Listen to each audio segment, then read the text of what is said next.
I'm Daphne Richards and this is Augie. Our plant this week is red corn poppy, Papaver roeus, also known as Flanders poppy. As you may know, the fall is the season to plant wildflowers in Central Texas and in many other parts of the nation.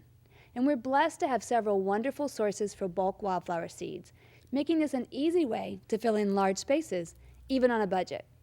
If you're just starting out, planting wildflowers may also give you some time to figure out a more permanent plan while still bringing beauty into the yard.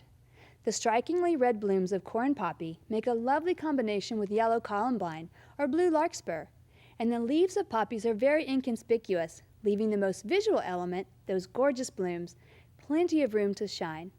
The seed of corn poppies are easily saved for next season, giving you a continuous source without having to make a new purchase every year. Being true annuals, the plants will die back and need to be removed once the flowers are all spent. And you'll recognize when to do that when the plant stops blooming and the foliage starts to yellow and the plants dry up or fall over. Our question this week also involves wildflowers and why they may not come up after planting outdoors.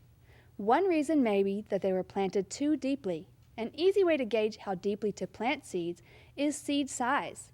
The smaller the seed, the more shallow it should be planted, and corn poppy seeds are pretty tiny, which is why you'll see instructions on many wildflower seed packets to only lightly scratch the seeds into the soil, not plant them in holes.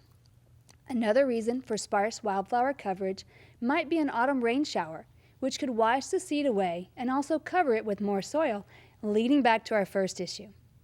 I planted lots of flowers from seed in my garden when I moved to Austin in 2009. And in September of that year, I got over 7 inches of rain in just one day. Needless to say, most of my seeds didn't come up, and those that didn't end up where I planted them. But maybe that was nature's way of making me relax about the perfect plan that I thought I had, and loosen up to a more natural look in my garden. The result was, of course, still quite beautiful. Our viewer picture this week comes from Jean McWeeny, who snapped this sweet little hummingbird on her black and blue salvia. Thanks, Jean. To do in your garden this week, if you have a lawn, fertilize it with a 3:1:2 ratio fertilizer. After the extreme summer heat, most lawns are stressed, and now, as the temperatures have finally cooled down, turf has a short window to put on new growth, which will help it survive the inevitable stress of next summer.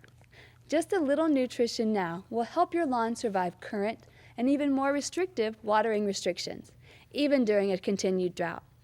Turf is much tougher than we give it credit for and can easily survive long periods without extra water, with just a little help during cooler weather.